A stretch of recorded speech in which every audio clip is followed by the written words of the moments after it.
So inflation data రావడంతో మార్కెట్లు అయితే ఈరోజు స్టార్ట్ అవ్వడం అయితే గ్యాప్ అప్తోనే స్టార్ట్ అయినాయి. ఎండింగ్ కూడా లాభాల్లోనే ముగియడం జరిగింది. ముఖ్యంగా మెటల్ ఆటోమొబైల్ సెక్టార్లో అయితే మంచి మూమెంటం అయితే కనిపించిందని చెప్పాలి. అండ్ ఇందులో ముఖ్యంగా చూసుకుంటే సెన్సెక్స్ చూసుకుంటే ఈరోజు ఇంచుమించు 304 పాయింట్లు పాజిటివ్గా క్లోజ్ అయిపోయింది. 80,539 దగ్గర క్లోజ్ అవ్వడం జరిగింది. నిఫ్టీ చూసుకుంటే 131 పాయింట్లు అయితే పాజిటివ్గానే క్లోజ్ అయింది. 24,600 మార్క్ను అయితే రీచ్ అవ్వడం జరిగింది. అండ్ బ్యాంక్ నిఫ్టీ చూసుకుంటే 137 పాయింట్లు పాజిటివ్గానే క్లోజ్ అవ్వడం జరిగింది. అండ్ మిడ్ అండ్ స్మాల్ క్యాప్లు చూసుకున్న ఇంచుమించు 1% అయితే పాజిటివ్గానే క్లోజ్ అవ్వడం జరిగింది. ఓవరాల్గా నెక్స్ట్ ఇన్ఫ్లేషన్ డాటా చెప్పాను. ఇన్ఫ్లేషన్ డాటా రావడం అంటే అనుకున్నట్టుగానే రావడం అనేది, ఇంట్రెస్ట్ రేట్లు ఉంటుంది అనేది సెప్టెంబర్లో ఒక వార్త రావడం అనేది కూడా మనం అబ్జర్వ్ చేయొచ్చు. అండ్ చైనాతోని ట్రంప్ టారిఫ్లు అయితే పాస్ చేయడం జరిగింది 90 డేస్, అదొకటి news. And Asian and Pacific మార్కెట్లు కూడా కొంచెం మంచి మూమెంట్ అయితే కనపరచడం జరిగింది. సో ఓవరాల్గా మార్కెట్లు అయితే ఈరోజు కొంచెం పాజిటివ్గానే మూవ్ అవ్వడం జరిగింది. ఓవరాల్గా రేపు మార్కెట్ ఎలా ఉండబోతుంది అండ్ కంటిన్యూగా మార్కెట్ పాజిటివ్నే ఉంటుందా, టారిఫ్ ఎఫెక్ట్ ఎలా ఉంటుంది, మనతో మాట్లాడడానికి స్టాక్ మార్కెట్ అనలిస్ట్ రమేష్ గారు ఉన్నారు. Sir good evening. Good evening అండి. సార్ ఓవరాల్గా ప్రజెంట్ మార్కెట్ స్టేటస్ ఏంటి, రేపు ఎలా ఉండబోతుంది మార్కెట్, ఏం ప్రెడిక్ట్ చేస్తారు మార్కెట్ గురించి? మార్కెట్ అయితే ఈరోజు చాలా పాజిటివ్గా ఉంది. స్టార్టింగ్ ఓపెనింగ్ 90 పాయింట్స్ ఓపెన్ అయ్యి తర్వాత 30 పాయింట్స్ తగ్గి 60 పాయింట్స్ నుంచి మళ్ళీ స్టార్ట్ అయింది మార్కెట్. అంటే మా పాజిటివ్ అంటే మెయిన్ కారణం ఇన్ఫ్లేషన్ డేటానైనా ఇంకేమైనా ఉందా సార్ కారణం? అవే కావు, మార్కెట్కి చాలా కారణాలు ఉన్నాయి. Maybe auto sales next festival seasons బాగుండొచ్చు అని చెప్పేసి ఆటో సేల్స్ పెరిగాయి. ఓకే. ఇంకొకటి మెయిన్ థింగ్ ఏంటంటే రిజల్ట్స్ బాగా వస్తున్నాయి. రిజల్ట్స్ యాక్చువల్గా out of 10 companies 6 to 7 companies are giving good results. Okay okay. అది లాస్ట్ ఇయర్ కంప్లీట్గా ఆపోజిట్లో ఉంది. లాస్ట్ ఇయర్ మనం మార్కెట్ ఫాల్లో సెప్టెంబర్ నుంచి మార్కెట్ ఫాల్లో చూస్తే ఆ quarter results out of 10 companies only 2 కంపెనీసే పాజిటివ్గా ఉన్నాయి. ఓకే. అలాంటిది ఇప్పుడు ఆల్మోస్ట్ 7 to 8 కంపెనీస్ అని చెప్పుకోవచ్చు మనం పాజిటివ్గా ఉన్నాయి. ఓకే.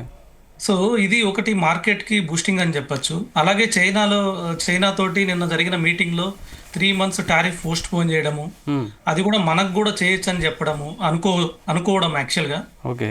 ఇంకా మనకు తెలియదు చేస్తారో లేదో. రేపు మనకి రష్యాకి ప్లస్ పుతిన్కి ప్లస్ ట్రంప్కి మీటింగ్ ఉంది. ఓకే. అది కానీ పాజిటివ్గా ఉంటే మన మీద ఏదైతే 25% అడిషనల్ టారిఫ్ ఏదైతే ఉందో అది మళ్ళీ వెనక్కి తీసుకుంటారని ఒక ఉద్దేశం. సార్ ఇంకోటి ఈరోజు చూసుకుంటే 24,600 మార్క్ అయితే నిఫ్టీ రీచ్ అవ్వడం జరిగింది. మీరు అన్నట్టు అంటే రేపు లెవెల్ ఎలా ఉండబోదు, సపోర్ట్ అండ్ రెసిస్టెంట్ ఏం చెప్తారు? సపోర్టింగ్ ఏదైనా కానీ ఒక 200 పాయింట్స్ రేంజ్ బాగుండే ఇప్పుడు కానీ కాదు, నెక్స్ట్ వీక్ కూడా ఈవెన్ 25 నెక్స్ట్ వీక్ 21 ఆగస్ట్ ఎక్స్పైరీకి కూడా కాల్ రైటర్స్ ఎవరు 25,500 అబవ్ కాల్ రైటర్స్ ఎవరు లేరు. ఓకే. అంటే క్లియర్గా అర్థమవుతుంది ఏంటంటే market next 1 week next one month maybe month ending వరకు కూడా ఈ 1000 పాయింట్స్ మేబీ 24,100 నుంచి 25,100 ఈ మధ్యలోనే ఉంటుంది. మార్కెట్ యాక్చువల్గా day before yesterday positive close అయింది, almost 200 points. Yesterday 160 points negative close అయింది. ఈరోజు మళ్ళీ 130 పాయింట్స్ పాజిటివ్ క్లోజ్ అయింది. క్లియర్ ఇండికేషన్ ఏంటంటే మార్కెట్ కంప్లీట్లీ రేంజ్ బాగుండు. ఒకరోజు పాజిటివ్ క్లోజ్ అయితే మరుసటి రోజు నెగిటివ్, మరుసటి రోజు పాజిటివ్. రేపు మళ్ళీ వీక్లీ ఎక్స్పైర్ ఉంది, రేపు వాల్టాలిటీ ఎక్కువ ఉంటుంది, మాక్సిమం నెగిటివ్ క్లోజ్ కావచ్చు.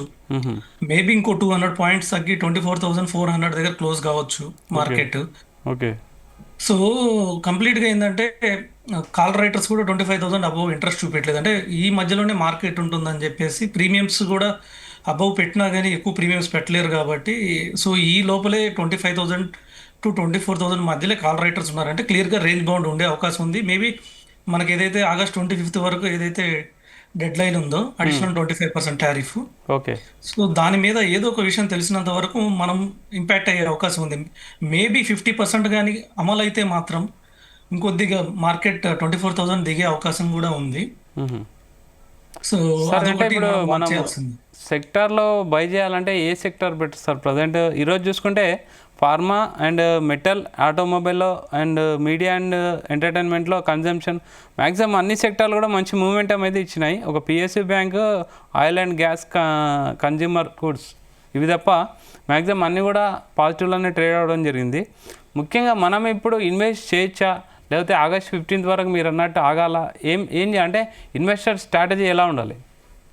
ఇన్వెస్టర్ స్ట్రాటజీ అయితే డెఫినెట్గా 25th ఆగస్ట్ వరకు వెయిట్ చేయమని చెప్తాను. ఓకే. ట్రేడర్స్ ఈ 24,000 టు 25,000 ట్రేడ్ చేయొచ్చు. హుహు. కానీ ఇన్వెస్టర్స్ కొంచెం ఇప్పుడు ఏమైనా ఇన్వెస్ట్ చేయాలంటే ఒక ఓన్లీ 10% టు 20% ఇన్వెస్ట్ చేసి రిమైనింగ్ వెయిట్ చేయమని చెప్తాను. 25th మనకి ఒక క్లారిటీ వచ్చే అవకాశం ఉంది. ఎందుకంటే మనం అమెరికాని తీసేయలేము. అమెరికాకి మనం ఆల్మోస్ట్ $78 బిలియన్ మనం ఎక్స్పోర్ట్ చేస్తున్నాం. హుహు. వేరేజ్ మనం రష్యాకి ఆల్మోస్ట్ $4 బిలియన్ మనం ఎక్స్పోర్ట్ చేస్తున్నాం. ఓకే. అంటే రష్యాకు మనతో ఫ్రెండ్షిప్ కన్నా యుఎస్తో ఫ్రెండ్షిప్ మనకి చాలా ఇంపార్టెంట్. హుహు. యుఎస్ అనేది ఒక పెద్ద ట్రీ.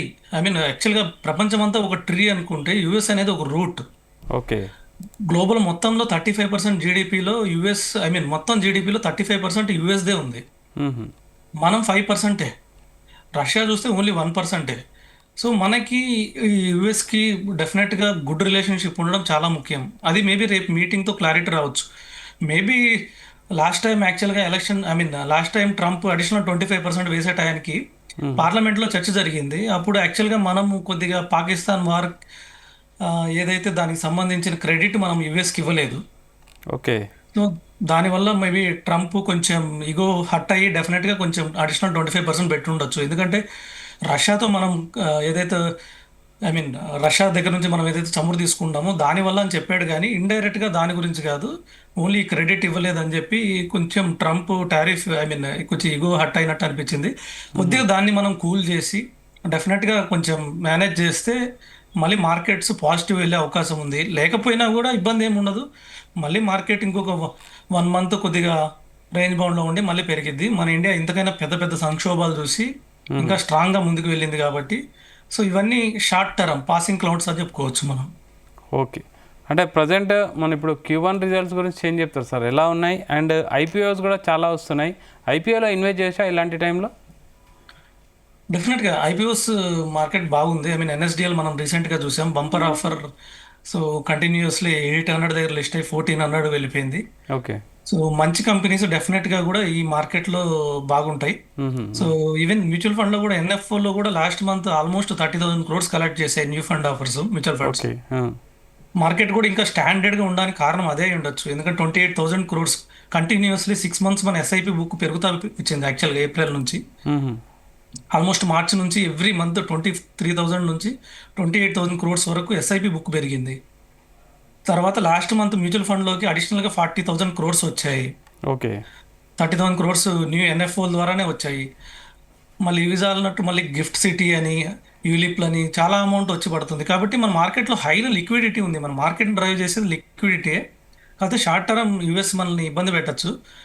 కానీ నెక్స్ట్ 10 days అయితే కొద్దిగా కేర్ఫుల్గా, maybe range bound, maybe maximum 24,100, minimum 25,000 ఈ లెవెల్స్ మధ్య మార్కెట్ వెళ్ళే అవకాశం ఉంది. అంటే ఇప్పుడు ప్రజెంట్ మనం అంటే ఓవరాల్ కొత్తగా వచ్చేవాళ్ళు కానీ ఇన్వెస్ట్ చేయొచ్చు అంటారా? అంటే ప్రజెంట్ మార్కెట్ చాలా వీక్ ఉందని అయితే కొంతమంది ఎక్స్పర్ట్ చెప్తున్నారు. ఇప్పుడు ప్రజెంట్ అయితే ఎలాంటి ఇన్వెస్ట్మెంట్ ఆలోచించొద్దు అని అంటున్నారు. కొంతమంది ఏమో ఇది మంచి ఆపర్చునిటీని వినియోగించుకోవచ్చు అని కొంతమంది అంటున్నారు. ఏం చెప్తారు సార్, మీ అబ్జర్వేషన్ ఏంటి? డెఫినెట్గా యాక్చువల్గా బేర్ మార్కెట్లోనే ఇన్వెస్ట్ చేయాలి. బుల్ మార్కెట్ మనకు రిటర్న్స్ ఇస్తుంది. కాకపోతే ఒక 20% ఇక్కడ ఇన్వెస్ట్ చేసి రేపు 25th తర్వాత మళ్ళీ టారిఫ్స్ 50% ఇలాగే ఇంపోజ్ అయితే కొద్దిగా మార్కెట్ ఇంకొద్ది కూడా కరెక్ట్ కావచ్చు. ఓకే. అసలు ఇక్కడ ఇన్వెస్ట్ చేద్దామని చెప్పట్లేదు. ఎందుకంటే మళ్ళీ రేపు టారిఫ్స్ మళ్ళీ కంట్రోల్ అయ్యి 25%కి టారిఫ్స్ వస్తే మళ్ళీ మార్కెట్ పెరుగుతూ వెళ్ళిపోతుంది, ఇంకా దొరకదు. ఓకే. మళ్ళీ ఆల్ టైమ్ హై వరకు దొరకదు. సో అందుకని ఇప్పుడు కొంచెం ఒక 20% ఇప్పుడు ఇన్వెస్ట్ చేసి మళ్ళీ కరెక్ట్ అయితే మిగతా అమౌంట్ ఇన్వెస్ట్ చేయొచ్చు. లేదు పెరిగినప్పుడు ఇన్వెస్ట్ చేసినా నష్టమేం లేదు. కాకపోతే మొత్తం ఇప్పుడు ఇన్వెస్ట్ చేయడం కరెక్ట్ కాదు. అంటే మీ అబ్జర్వేషన్ ప్రకారం అంటే ఆగస్ట్ 15th తర్వాత అంటే పాజిటివ్నే రిజల్ట్ రావచ్చు అనుకుంటున్నారా?